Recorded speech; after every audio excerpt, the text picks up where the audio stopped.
La cultura del vi i l'aigua pot semblar un contrasentit.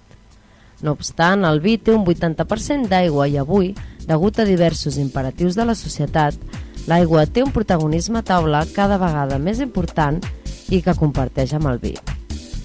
Vi i aigua són perfectament compatibles amb un bon àpat i, per tant, conèixer les aigües i les seves característiques, tant digestives com saludables, són cada vegada més una qüestió que tant els consumidors com els professionals sommeliers estan incorporant al seu llenguatge.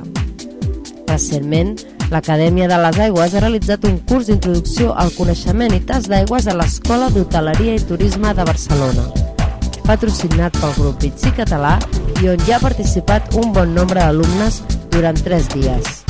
Aquest curs ha estat dirigit per Julio Cayuela Tormo, president del Cercle de Tastadors d'Aigua i de l'Acadèmia de les Aigües.